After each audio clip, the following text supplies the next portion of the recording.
అవినీతికి తావులేని పాలనతో పాటు ప్రజా సంక్షేమం, అభివృద్ధిపై స్పష్టమైన అవగాహనతో ముందుకు సాగుతున్నారు పెదకూరపాడు ఎమ్మెల్యే నంబూరు శంకరరావు గారు. పెదకూరపాడు నియోజకవర్గ అభివృద్ధి కోసం అహర్నిశలు శ్రమిస్తూ ప్రజల గుండెల్లో గూడు కట్టుకుంటున్నారు. నిజాయితీతో కూడిన పాలన వల్ల నియోజకవర్గంలోని గ్రామాలు అభివృద్ధి బాటలో నడుస్తున్నాయి. ప్రతి గడపలో సంక్షేమ బావుట ఎగురుతోంది. అందుకు నిదర్శనమే అచ్చంపేట మండలం వేల్పూరు గ్రామం.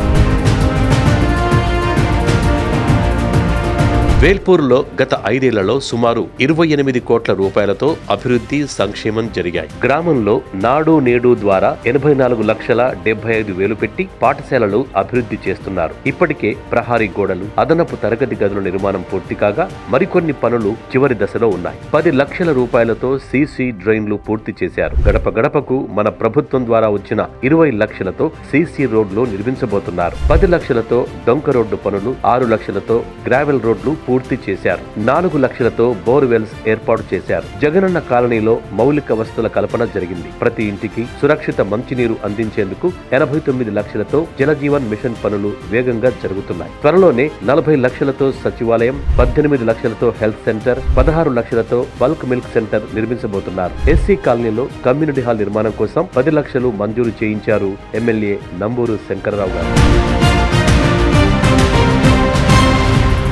వేల్పూరులో 2023 సెప్టెంబర్ నాటికి సుమారు 25 కోట్లతో అనేక సంక్షేమ పథకాలు ప్రతి ఇంటికి అందాయి. వైఎస్ఆర్ ఆసరా ద్వారా 743 మందికి 1,10,00,000 లబ్ధి జరిగింది. జగనన్న అమ్మఒడి ద్వారా 552 మంది తల్లుల ఖాతాల్లో 2,19,00,000 జమయ్యాయి. క్రాప్ ఇన్సూరెన్స్ ద్వారా 10 లక్షల లబ్ధి జరిగింది. ఈబీసీ నేస్తం ద్వారా 42 లక్షలు అందాయి. జగనన్న వసతి దీవెన ద్వారా 32 లక్షల లబ్ధి జరగ్గా జగనన్న విద్యా దీవెన ద్వారా 1,07,00,000 మేర సాయం అందింది. వైఎస్ఆర్ పెన్షన్ కానుక రూపంలో 909 మందికి సుమారు 8 కోట్లకు పైగా సంక్షేమ సాయం అందింది. వైఎస్ఆర్ రైతు భరోసా ద్వారా 857 మందికి 3,85,00,000 అందాయి. వైఎస్ఆర్ ఆరోగ్యశ్రీ ద్వారా 95 లక్షల మేర సాయం అందింది. వైఎస్ఆర్ చేయుత ద్వారా 1,20,00,000 మేర లబ్ధి జరిగింది.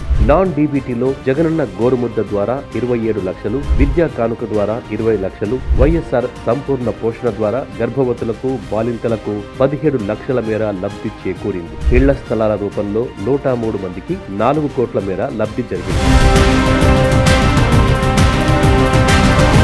ప్రతి ఇంటికి సంక్షేమం అందించి గ్రామాన్ని అభివృద్ధి చేసిన ఎమ్మెల్యే నంబూరు శంకరరావు మరోసారి ప్రజల ఆశీర్వాదం కోసం వస్తున్నారు. మరోసారి శంకరరావును గెలిపిస్తే నియోజకవర్గంలోని ప్రతి గ్రామం మరింత అభివృద్ధి చెందడం ఖాయం.